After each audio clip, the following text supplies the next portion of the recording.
Coffee வந்துருச்சு. நம்ம order பண்ணுவோம்ல காஃபி. எவ்வளோ இருக்குன்னு சும்மா கெஸ் பண்ணு. எவ்வளோ இருக்குண்ணா? என்ன காஃபி வெளியில் 20 ரூபானா இங்கே பெரிய ஹோட்டல்னால ஒரு 50 ரூபா இருக்குமா? இது கவரில் இங்கே பாரு பிஸ்கட் இங்கே பாருங்க கவர் பண்ணி கொடுத்துருக்குறாங்க.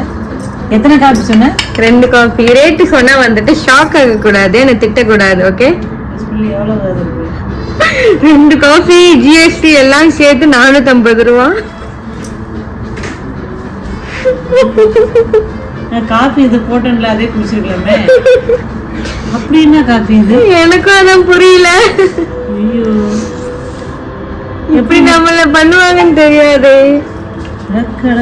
2 பட்டன் பிஸ்கெட் வச்சுட்டு 2 கப்பை கொடுத்துட்டு 450 ரூபா பில்ல போட்டுட்டாங்க. குடு, நான் அதை ஓபன் பண்றேன்.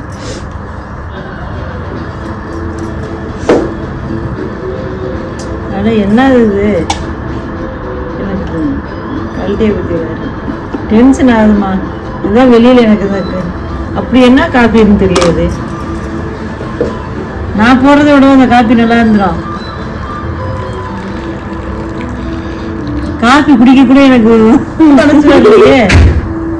ஏங்க இந்த 2 காஃபி, இந்த 4 பிஸ்கட்டு, உங்களுக்கு அந்த எக்ஸ்ட்ரா கூட இல்லையா? பாருங்களா, ஸ்கூல் ஆறிட போகும். சூப்பர். இது என்னது? ஜாகரி பவுடர் கொடுத்துருக்காங்க. இது வந்து ஒயிட் சுகர். இது சேர்த்துக்காது. என்ன இது போட்டுக்கோ. நம்மளே சர்க்கரை நம்ம தானே போடணும், அவங்க போட மாட்டாங்க.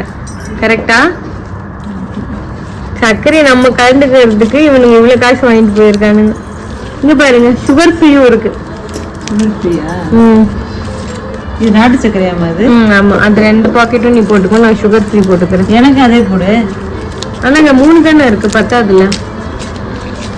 சுகரை மட்டும் நிறைய இவ்வளவு பாக்கெட் கொடுத்துட்டானுங்க. அதான கம்மி விலை. சுகர் இப்படி கூட வாங்க இருக்கும். இதெல்லாம் ஒரு எக்ஸ்பீரியன்ஸ் தான். இனிமேல் வந்துட்டு இது மாதிரி பெரிய ஹோட்டல் வந்து எதுவுமே ரூம்க்கு ஆர்டர் பண்ணாம அழகா பக்கத்துல இங்க பாருங்க வெளில எங்கேயாச்சும் போய் குடிச்சுக்கலாம். இதுல நம்ம நைட்டு வேற டின்னர் சாப்பிடணும்னு சொன்னோமே. இங்க வேண்டாம், வெளியிலே நம்ம சாப்பிட்டுக்கலாம். ஐயோ, நமக்கு கட்டுப்படி ஆகாதுங்க எங்களுக்கெல்லாம்.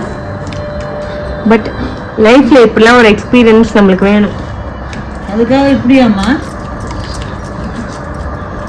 எக்ஸ்பீரியன்ஸ் வேணுன்றதுக்காக